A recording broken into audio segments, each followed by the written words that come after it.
Gurur Brahma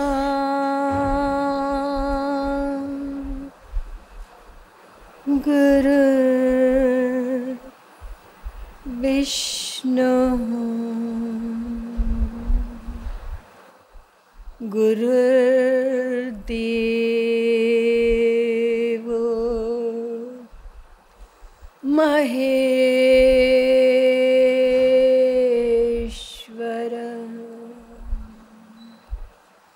Guru Sakshāt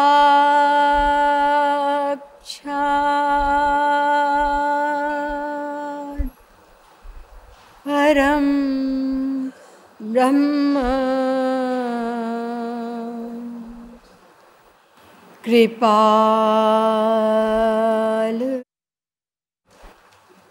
Gurave Namaha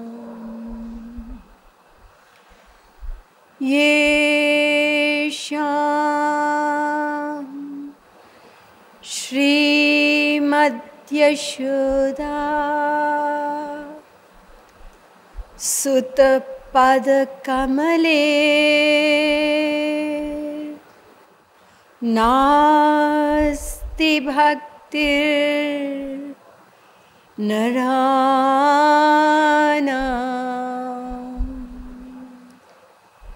Yesha Mabhir Kanya Priya Guna Kathane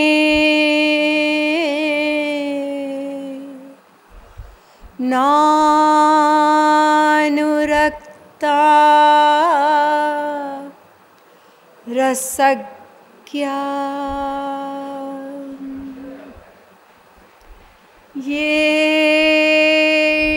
Yesham Shri Krishna Leela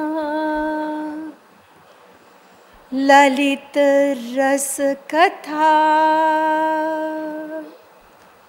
Sadhara Naiva Karna Dhiktan Dhiktan Dhigetan Kathayati Niyata Kirtanastha Mridanga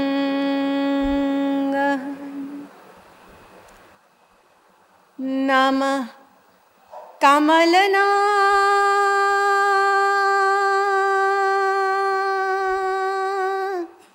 Bhaya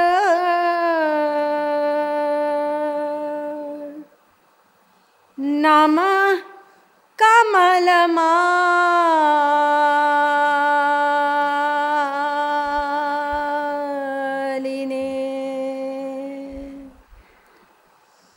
Namah Kamalapadaya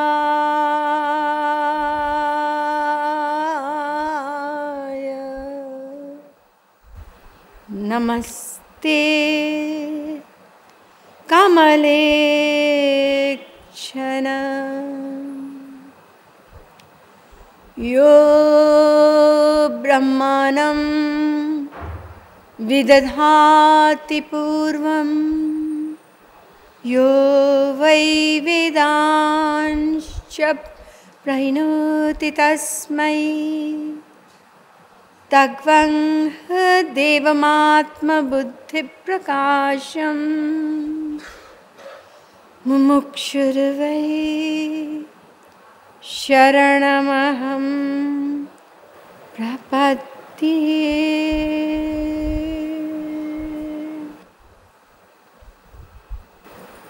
Eternal seekers of divine bliss, as we do so every day, we shall first chant the sweet name of the Lord, and then I will continue my talk.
It is an inevitable law of life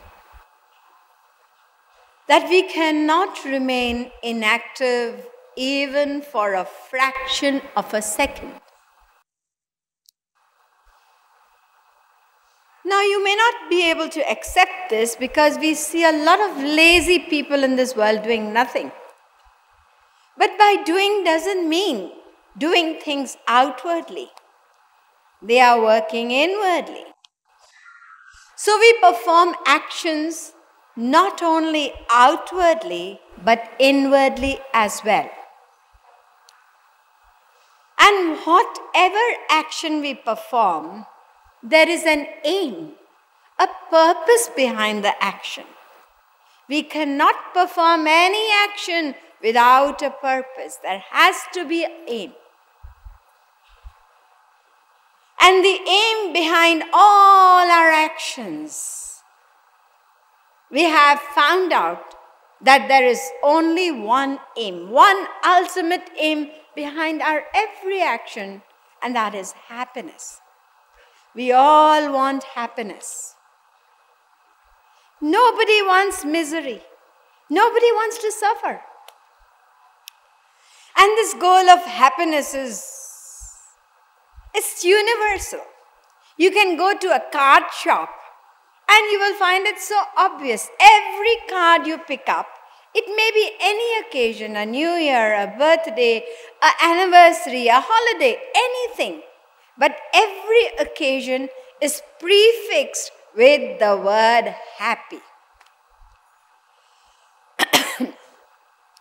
Now, isn't it astonishing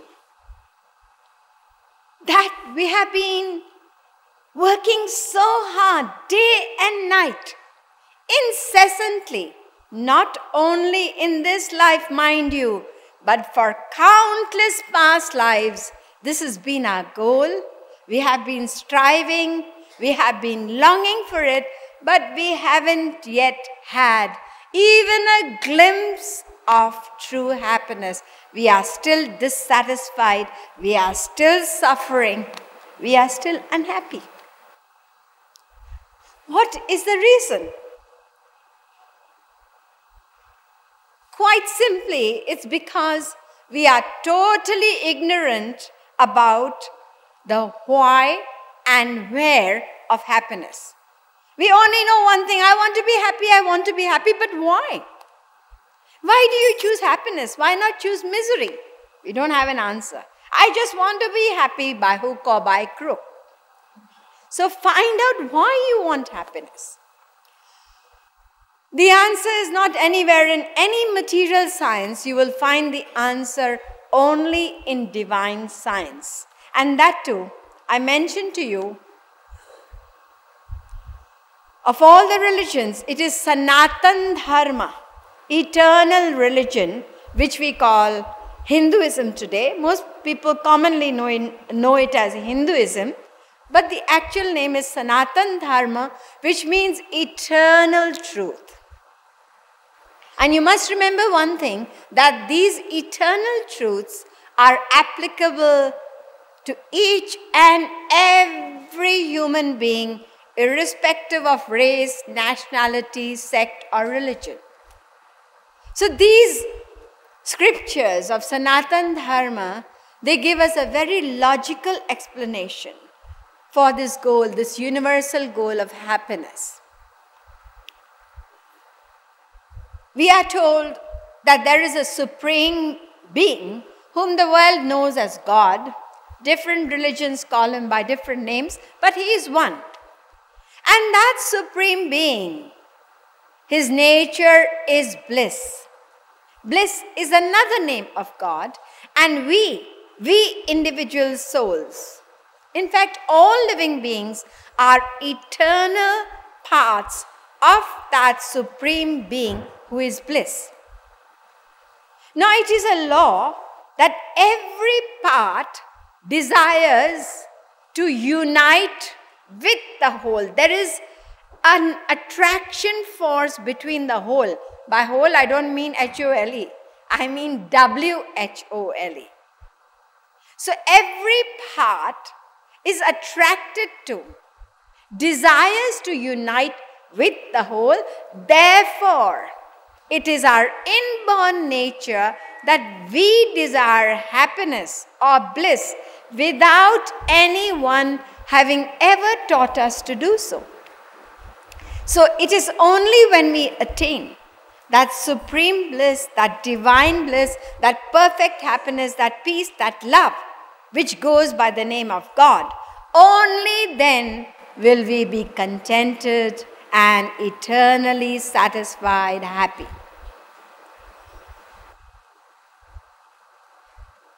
Now our question obviously was, how do we attain God? It makes some sense. That's why we've never been satisfied till today. We've achieved so many of our goals in this material world, yet there is something within us telling us, not satisfied, not satisfied. Once I get there, once I have this. So it makes sense. That's the reason. So how do we attain divine bliss or God? The scriptures say that you have to know God. It's only by knowing Him that you can attain Him. Knowing God automatically results in faith, followed by love and attainment. The three, they come to us simultaneously the moment we know God. Now, when we made an attempt to know God, we were badly disappointed. The very scriptures that asked us to know God, not one but many of them, they all urged us, know Him, know Him. Only then you can be freed of suffering. Only then you can attain peace. Only then you can attain eternal happiness. Whatever you desire, you have to know Him. And when we tried, we were told, sorry, you cannot know Him. He is unknowable. He is beyond your understanding. So if we cannot know Him, then how will we have faith? And if we do not have faith, then we cannot attain that goal of divine bliss. We seem to be stuck. Now, one thing we need to learn from this, and what's that? We obviously do not know God till today. because we haven't attained Him. It's very simple. We are still suffering in this world. We still go through stress. And as I mentioned to you, once we attain that supreme bliss, we can never ever experience any kind of unhappiness again. Because light, just as light can never be overruled or overpowered by darkness, in the same way, divine bliss can never ever be followed by unhappiness or suffering. So it's obvious we don't know God because we haven't attained Him. And if we don't know God till today, then the next thing also follows. We don't have any faith. What? I don't have any faith? No, you don't believe in God. You think you believe in God, but you don't. Now I'm sure you have objection to this because, well, there are lots of people who claim, do you know that I recite the Gayatri mantra every day of my life? I don't step out of the house before that. I have been, on every Tuesday, I do the Hanuman Chalisa. And I go to the church, I go to the temple, I go to the Gurdwara, I go to the masjid. Whether it's hail or storm, I must go. I've been doing it all my life. And you say, I have no faith, I have no belief. I read the Gita regularly. Someone says, I read the Bible regularly. Everybody has their book of scriptures, and by reading them, by fasting and things that they are doing, they say, yes, I believe in God. How can you say, I don't believe, I have no faith? Well, I want you to listen to me very carefully because I'm going to let the cat out of the bag. Just a little bit. And please forgive me for doing so, because ultimately, this introspection that we are going to do now, this awareness, is going to help us in having the right faith, in true faith.